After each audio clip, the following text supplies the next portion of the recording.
Welcome to Conservation Conversations, the podcast where we discuss emerging technologies, global trends, and the future of biodiversity conservation. I'm your host, Sean O'Brien, President and CEO of NatureServe, where we leverage science and technology to protect endangered species and ecosystems around the world. So, welcome to Conservation Conversations with me, Sean O'Brien. I'm the President and CEO of NatureServe. And I'm really happy this month to be here with Dr. Murphy Westwood, who is the Vice President of Science and Conservation at the Morton Arboretum, which is really probably one of the most important arboretums on the planet. So we're super excited to have you here to talk about all sorts of things related to the important role that arboreta play in the world and some of the really cool, very specific things that you all are doing at Morton and with your colleagues. So Murphy, welcome to the show. Thanks, Sean. Glad to be here. Great. So you've done work all over the world over the years with your colleagues from botanic gardens and from arboretums. So let's just quickly help people understand what's a botanic garden and what's an arboretum. So botanic gardens and arboreta are sort of sisters or cousins in the I guess sort of cultural environmental institution sort of space. So public gardens, botanic gardens are places that display plants of usually known origin. So they're different than just a park, right? Because the plants that we have growing there, we've identified.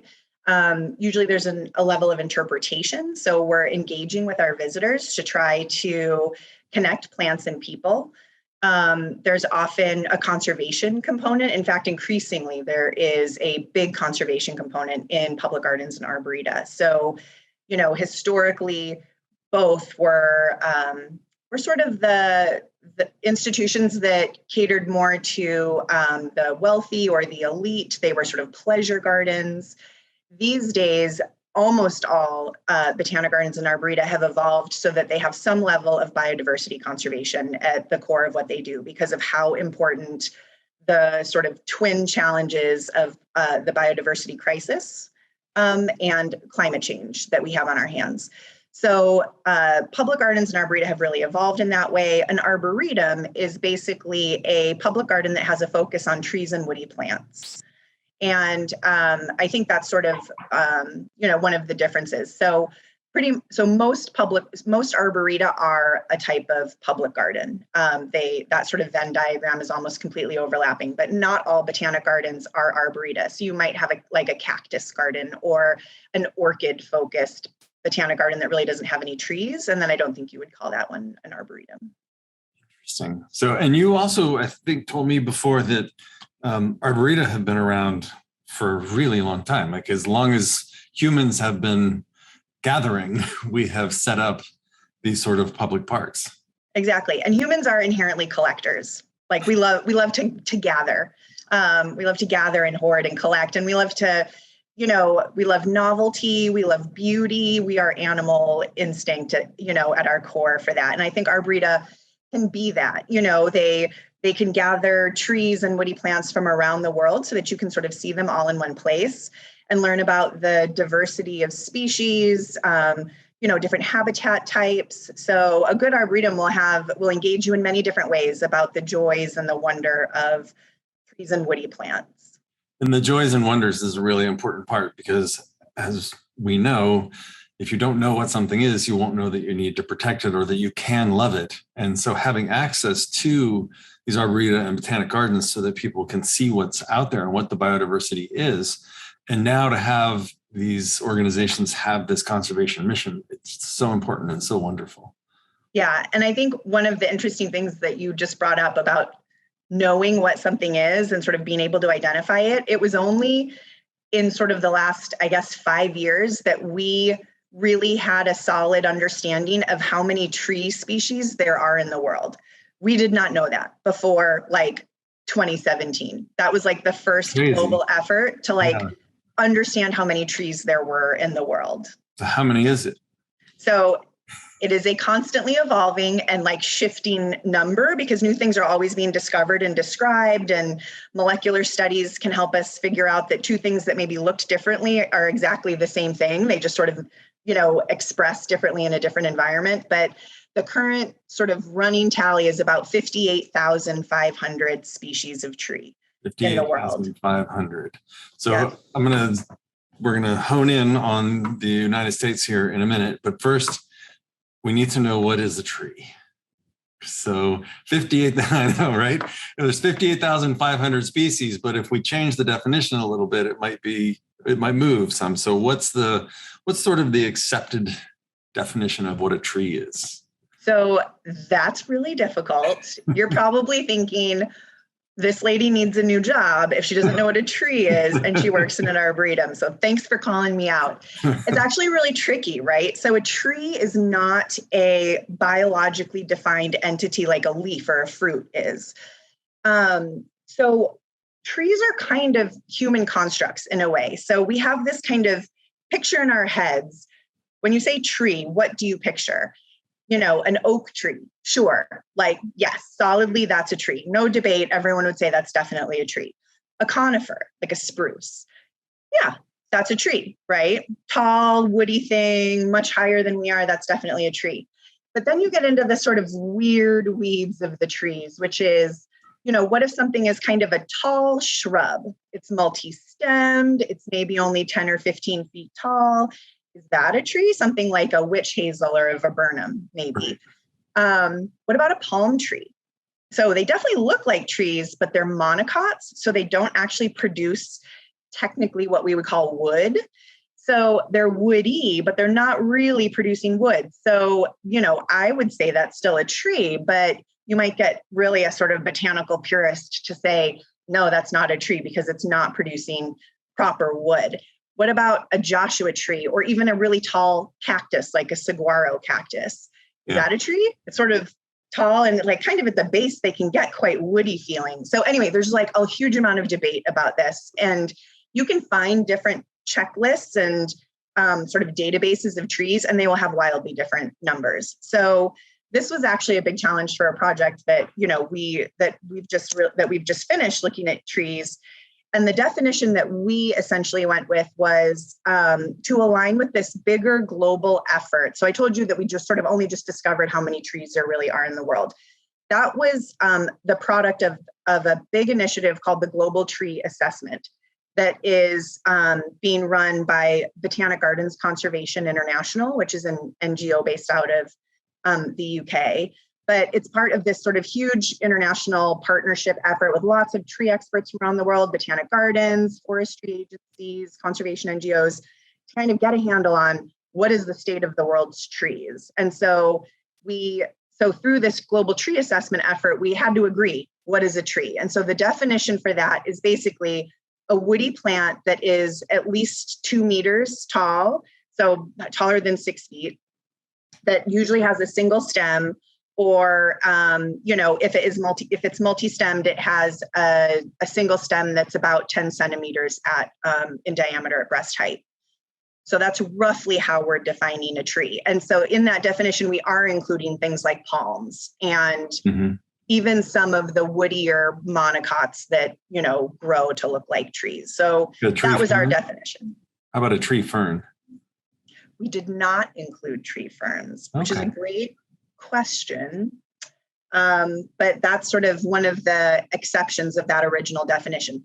If you want, I'll throw them in and we can assess those too. And we'll expand the definition even more. But that's a great question. Tree ferns are not in. As cool as tree ferns are, I think they deserve some attention, but they may not be appropriate in this setting.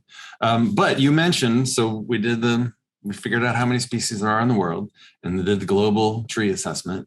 And one of the things that's really exciting right now is that the assessment of U.S. trees is hot news right now. And so we want to talk about the U.S. tree assessment and how many species of trees there are in the United States, shall we say, which is probably a much smaller number than 58,500. So tell me, you are a key player in this assessment of U.S. trees. Tell me a little bit about this. So yeah, when this global tree assessment initiative kicked off, which is around 2015, the Morton Arboretum and several other botanic garden and arboretum partners in the US, as well as NatureServe,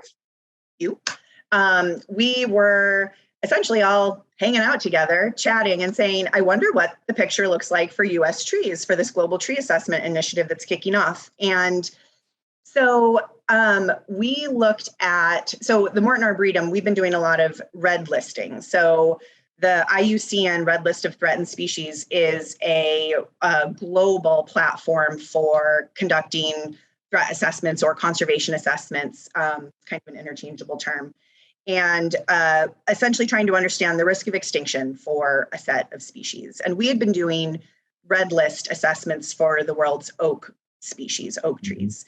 And, also as part of this global tree assessment. And so then we said, well, I wonder what it looks like for US trees. And in fact, despite the fact that the United States has a lot of resources, we're pretty well-known flora, there were only about 250 tree species from the US on the IUCN Red List as of about 2017. We knew we had more tree species than that. So they just hadn't really been looked at for the Red List.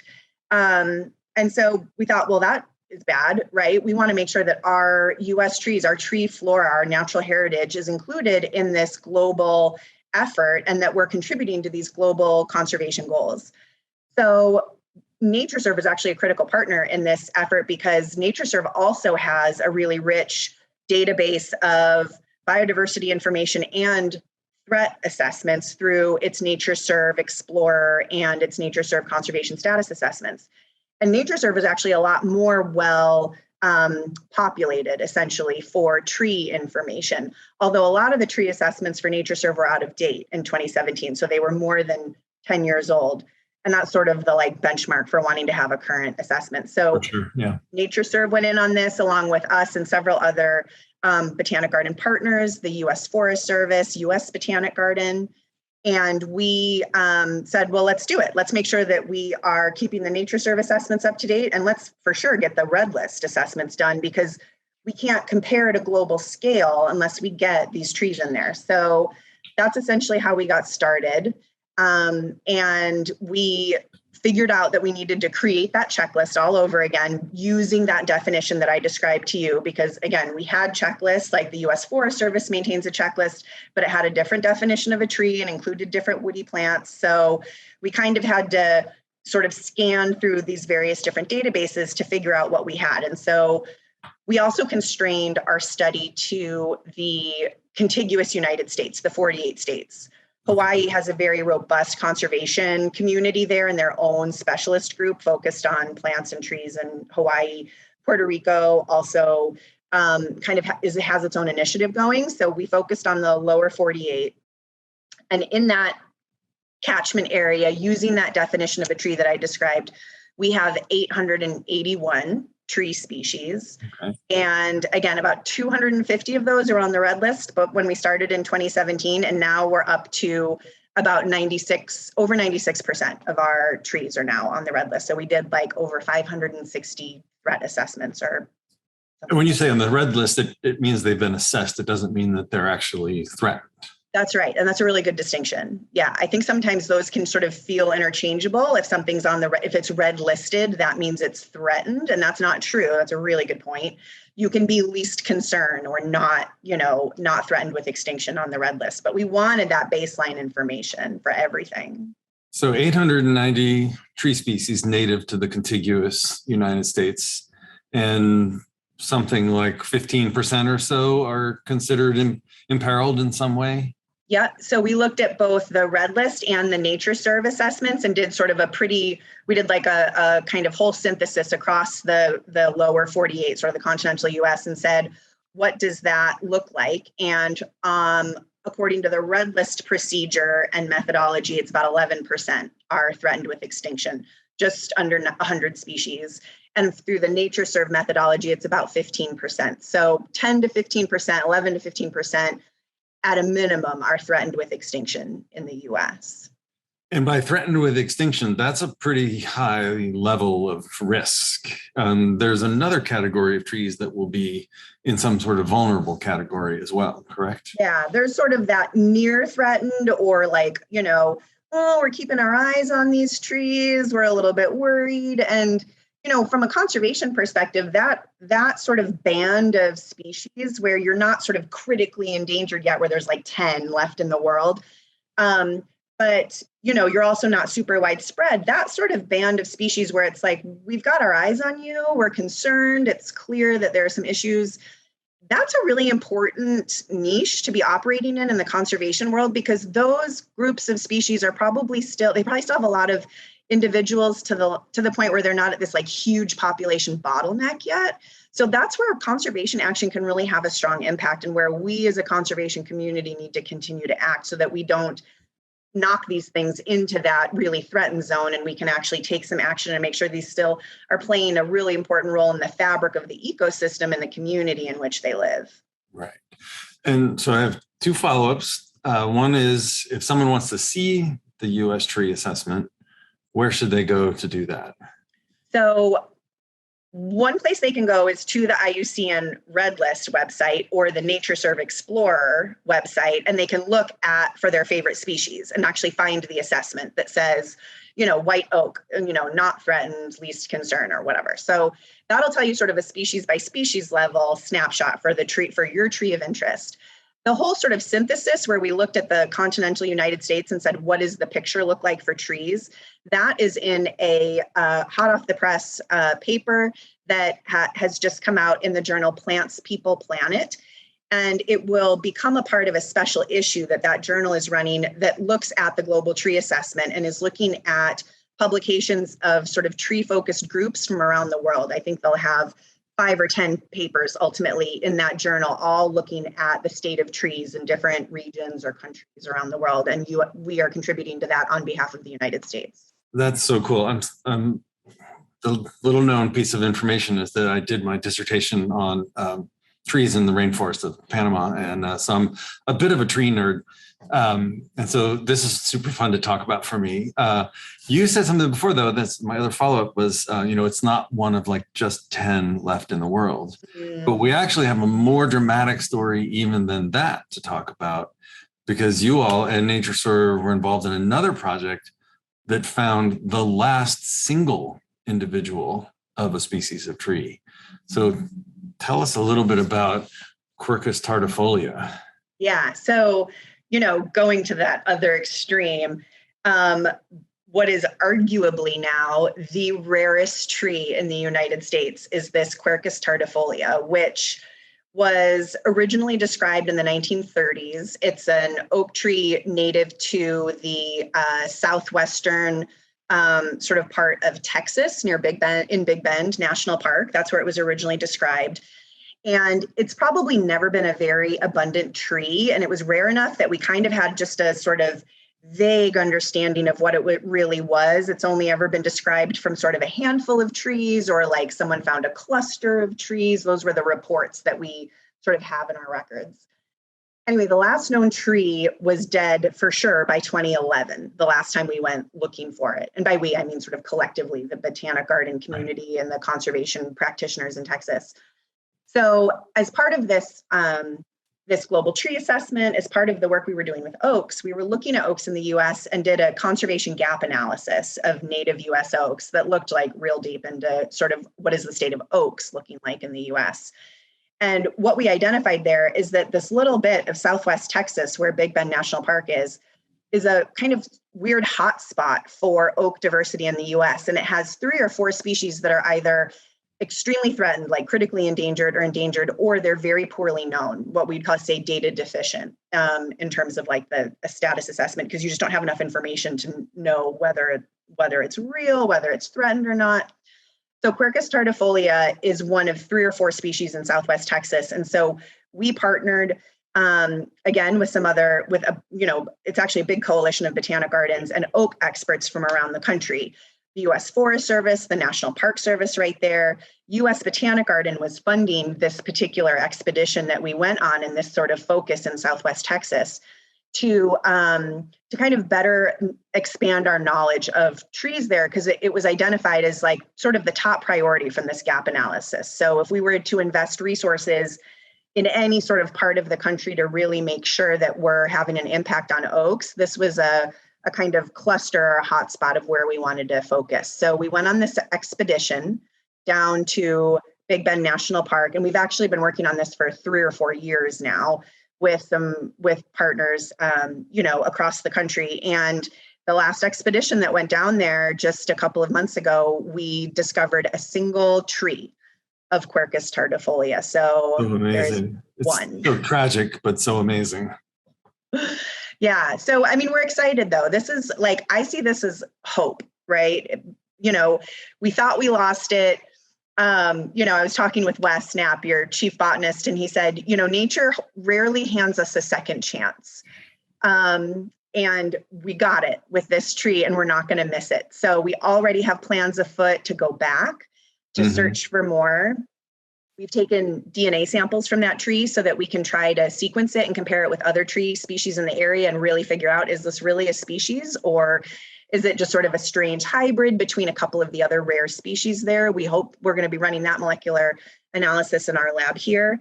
And we're going to go back and try to protect it. We're going to try to either collect acorns. It doesn't look like it's fruiting. It's actually in pretty bad shape. It has a fungal infection, and it's clearly been scarred by wildfires. So we, want to propagate it if we can, either vegetative propagation or keep an eye on it to see if it's maybe going to mast next year and produce more acorns. But U.S. Botanic Garden continues to support this project, and we continue to work on it with NatureServe and with, San Antonio Botanic Garden and UC Davis Arboretum and a bunch of other botanic gardens from across the country, as well as Bartlett tree experts and the National Park Service. So it's sort of this multi-sector collaborative effort, which is really exciting. It's super exciting. And it's so great to see people so excited across such a broad range about a tree, right? One oak tree, and everybody's used to oak trees. Of course, they're all different. But this story has been covered by the New Republic, the Washington Post, the Chicago Tribune, by the Hill. I mean, this story of sort of coming back, right? Second chance, as Wes said, has really resonated. And I think that's really great. And like you said, it's a hopeful story that we can talk about when it comes to conservation of biodiversity, that, maybe this can happen in other places with other species. We do know that, captive breeding of things like Wyoming toad or other butterflies and things has been able to recover wild populations. And so you mentioned the acorns from this tree, and it doesn't seem to be fruiting this year. But oak trees are actually kind of difficult because the acorns, you can't just hang on to them for a long time. So, and this may be a little bit technical, but I'm kind of interested in what makes acorns different from other seeds. Yeah. So, we just can't do things the easy way, right? So we are, one of the reasons that the Morton Arboretum is very interested in oaks and oak conservation. First of all, they're probably arguably the most important group of trees in the country. It's the most species in the country for any tree group. It's the most biomass. They're keystone species in the habitats in which they live. But another reason why we're quite focused on them is that acorns can't be seed banked through conventional seed bank methods. So usually the concept of a seed bank is it's sort of our insurance policy against extinction. So you go out and you collect a bunch of seeds, you dehydrate them and you chill them really cold, and you just basically stick them in a walk-in freezer. That's what a seed bank is. Most seeds do pretty well there, and you can preserve them there for decades or even centuries, and they will re-germinate a healthy plant if you were to make a withdrawal from that bank. Which is amazing, by the way. Which is amazing, right? That aren't they're plants incredible. clever? Yeah. I know. So, but sadly, oaks don't do that. So they're what we call an exceptional species, meaning that they're sort of, you need to take exceptional measures, and they do not, they don't sort of follow these usual rules. So acorns don't survive those conditions. If you take it out and you try to plant it, it's dead. The embryo dies. So this is one of the reasons why botanic garden collections and arboreta are so important to oak conservation, because we can grow these plants in essentially a living gene bank in our living collections. We can grow oaks, we can propagate them, we can, breed them so that we can generate more material ultimately for reintroducing into the wild, either in safer or better, similar locations, historic locations in Big Bend, but potentially also through sort of assisted migration. What would the natural sort of course of movement of that species be, taking into account climate change? Right. And botanic gardens are kind of natural common garden studies, right? We can test these species out in different settings and under different climate conditions and say, oh, actually, this thing's thriving here. This is maybe a climate analog we should be looking for in the wild or elsewhere. So the Morton Arboretum leads another sort of network called the Global Conservation Consortium for Oak, the GCCO, and it's one of these programs or these networks that we're looking to really sort of be better than the sum of our parts, right? We know that no one garden or arboretum should or can or should conserve all of the genetic diversity of one species. So we're going to partner with a bunch of gardens and create these sort of coordinated living collections, or meta collections, we call it, and try to grow these rare oaks and rare tree species. There are other special consortia focused on other taxonomic groups too.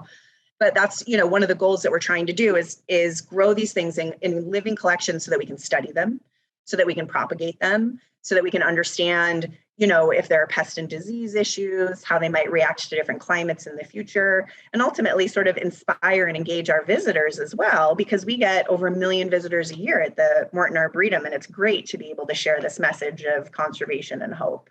Yeah, that's so great. And it's so interesting about the oak trees. It's so fascinating and unfortunately challenging in this specific situation. Yeah. And speaking of specifics, do you have a specific tree species that you would consider to be your favorite? Oh, that's such a hard question. Forgetting that question all the time, you'd think I'd have a regular answer, but it does change. So I will say I'm fickle in that way, that I fluctuate about. Sometimes it's a different species in the fall than it is in the spring. Sure. Right now, I'm really loving just our standard old state tree of Illinois. I'm outside of Chicago, is the white oak. And it just is a really lovely summer tree. The shape of the leaf and the color of green that it is right now is just, it sort of is like, if you were to picture a leaf or picture a tree, that is the tree that would be your cartoon tree is, yeah. I think, the white oak. And I'm just really enjoying them right now. So I think today my favorite tree is a white oak, but who knows what tomorrow may hold. It's a little bit unfair. It's like asking which is your favorite child, right? Exactly. So. I have 58,500 favorite children. Exactly. Well, so you've been talking a lot about conservation, and you're obviously really passionate about the work that you do.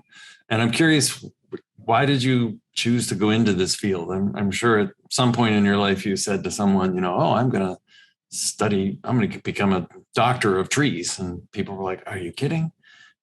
So what was the inspiration, and why do you care so much about this? So believe it or not, this isn't like I was 5 years old and I knew I wanted to do this. I went off to college to be an English major. So see how that turned out. After about 2 years of being at college and having taken no English classes, my academic advisor said, maybe you should go into environmental science, because that's all that you've been taking and you haven't taken any English classes. So it was sort of a meandering route, but it sort of, it convened ever more and more on environment and plants and conservation. So I've had, experiences in environmental policy and in sort of ag biotech and in genetics. And it's always sort of been around a focus, it sort of has meandered around the focus of plants and conservation and sort of understanding plants and plant diversity. But I was always most at joy when I was in a botanic garden. So I did my graduate degrees in the UK, and I studied at Cambridge and did some of my research actually on the plants in the Cambridge Botanic Garden, which is where Charles Darwin came up with his and honed his theory of evolution through natural selection. So kind of inspiring to kind of know that you're walking around among the trees that he literally walked through in the department that he was in, and very exciting. And at the Royal Botanic Garden at Kew, I did some work there, which is probably one of the best known, gardens in the world. Mm-hmm. So I've always been in this sort of public garden space, and really loved the aspect of the visitors and the people that you can impact. So, at universities and academia, you have this kind of pursuit of knowledge. We have those same level caliber molecular labs and research facilities in public gardens. And we also engage over 500 million visitors a year across the world's roughly 3,000 botanic gardens. So think about the impact that can have on connecting plants to people through your visitors. So that's sort of been like where I found my sweet spot to be, was the kind of fundamental pursuit of knowledge and the, focus on plants and plant evolution and conserving that biodiversity, but also that kind of outreach and education and engagement component. It's a great story, but it's also amazing to think about 500 million people having their lives affected by visiting these public gardens. It's so great. And it's so important. As we talked about, you have to know things to love them, to want to protect them. Yeah. So that is really cool. I've really enjoyed this conversation. Me too. As a tree nerd and all that. And thank you so much to NatureServe for your partnership in these different initiatives too. I mean, I think it's just been a really great collaboration, and I really see a lot of opportunity in these kind of cross-sector and multidisciplinary partnerships where you have conservation organizations and public gardens and universities and government agencies and national parks. All of that, we need all these people, right? We need all these different sort of expertise hubs to get involved. Yeah, I completely agree. And the collaboration is so important because the resources are limited financially, but also, as we know from Quercus tardifolia, the natural resources are also limited, and we need to make sure that we're doing the best thing by them. And so the collaborations bringing together all these expertise and all of this financial resources to be able to actually do the really important work of slowing the rate of extinction on the planet. So you're right. The collaboration and the work that we're all doing is really awesome to see, and awesome to hear about, and to hear you, Dr. Murphy Westwood, talk about it in such an articulate and amazing way. I've really enjoyed the conversation, and look forward to our organizations collaborating more in the future. Me too. Thank you so much for having me. Yeah, it was our pleasure for sure. Thank you.